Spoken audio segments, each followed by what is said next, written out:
안녕하세요. 오늘은 20대 때 깨닫지 못한 돈에 대해 얘기해 볼게요.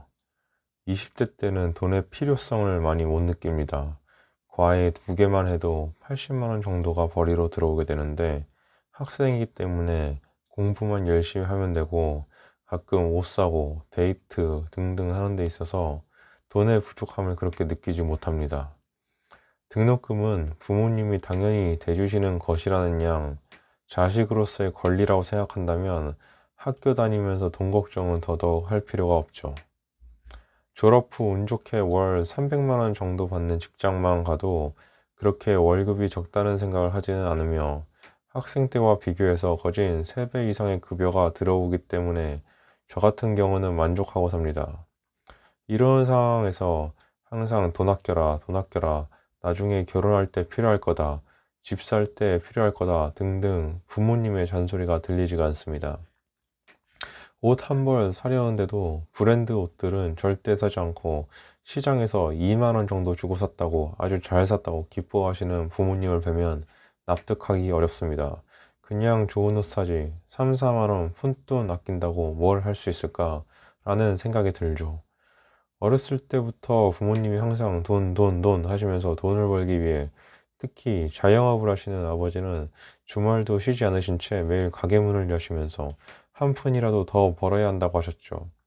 즐겁게 하셨을 리는 없습니다. 매일 고단한 몸을 이끈 채 현관문을 나서시는데 그런 모습을 자식으로서 뵐 때는 대체 돈이라는 것은 무엇이길래 저렇게 힘들게 돈을 위해 나서는 것인가 라는 생각이 듭니다. 그렇게 돈에 대해 부정적으로 생각이 들게 되고 이 생각은 돈에 대한 가치관을 난 돈 걱정 없이 살 거야 라고 만들어 버립니다. 돈을 저축해야 된다, 아껴야 된다 그런 생각을 하지 않죠. 30대 중반이 된 지금 시점에 돈은 정말 필요하고 많이 벌어야 좋은 것이라는 생각이 듭니다. 이젠 결혼을 해야 하니까 목돈이 필요하게 됐고 빚을 내서 중고차 한 대를 뽑았는데 그 빚을 갚기 위함입니다. 목돈이 이제 필요하게 된 거죠. 근데 돈을 모아야 한다는 고민은 하지 않았어요. 그러니까 돈을 역시 쓸 생각만 계속 하다가 어느 순간 목돈이 필요해서 준비하는 건데 현재 그 시기가 균형이 안 맞는 겁니다. 그렇다면 나는 왜 20대 때 돈에 대해 부정적인 생각이 들었을까? 오늘 하루 종일 그 부분에 대해 깊게 생각을 해봤는데요. 사실은 돈 자체에 대해 부정적이라기보다는 돈을 버는 그 과정을 아버지는 특히 고통스럽게 여겼기 때문에 저는 그것을 바로 옆에서 보면서 뭉뚱그려 생각하는 거죠. 아, 돈은 안 좋은 거구나 하고 생각이 자리 잡히게 된 것 같아요. 그렇습니다. 돈을 버는 과정은 굉장히 고통스럽습니다. 그런데 지금 저희 집 사정을 들려줘 볼게요.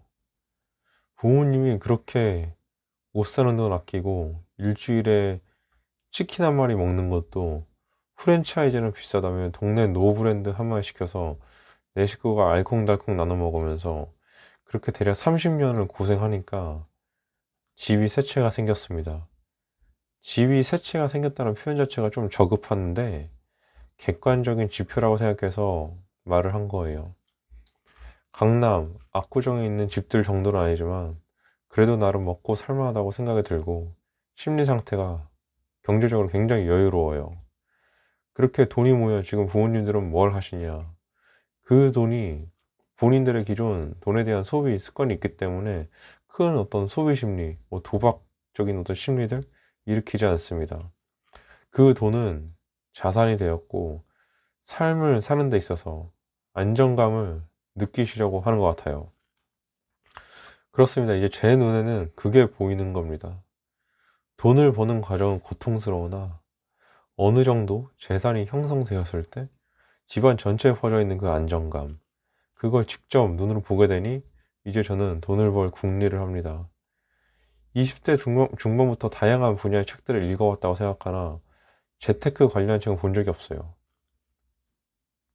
그런데 2020년 지금 나이 34살 먹고 우리 흔히 아는 스테디셀러, 베스트셀러, 부의 추월차선, 부의 인문학, 부의 본능, 백만장자 시크릿, 부자 아빠, 가난한 아빠를 한 달 동안 몰아보면서 부의 증식에 관한 공통점을 발견했고, 직장을 다니는 사람으로서 제가 할 수 있는 다른 일종의 부업들, 유튜브, 주식을 이렇게 시작하게 된 거죠. 유튜브로 수익을 창출할 수 있을지는 굉장히 미지수입니다. 제가 할 수 있는 최선을 다할 뿐이에요. 분명 열의 한 명은 내가 살아온 인생 경험이 도움이 될 것이라는 판단을 하게 됐고, 제 지나온 삶에 대해 생각하고 글을 쓰고 영상을 찍어 올립니다. 주식은 가치주 위주로 투자를 하되 인생 한 방을 노려보는 간사한 마음도 있기에 바닥에 있는 급등주, 특히 제약, 바이오에 눈을 돌리고 있습니다. 대통령 테마주, 대북주, 기후, 날씨, 계절주, 정치, 사회, 경제, 사회 전반의 이슈들에 눈을 돌리고 그 안에서 터질 건 뭘까를 고심합니다. 제가 20대 때 후회되는 하나, 돈을 써야만 하는 걸만 알았다는 것. 일정 수준 이상의 돈이 모이면 난 심리적으로 더 재정적으로 든든한 기반 위에서 내 가치를 높일 수 있다는 것을 전혀 몰랐다는 것. 그런 거예요. 그 명예, 사람들로부터의 신망, 인정, 그런 게 멋있어 보여서 막 쏘고 그랬던 것들, 별로 남는 건 없다고 봅니다. 현재 시점을 사는 데 있어서 내 주위 가장 소중한 사람들을 제외하면 결국 대부분의 사람들은 지나가는 하나하나에 불과합니다. 깨달으셔야 돼요. 이상입니다.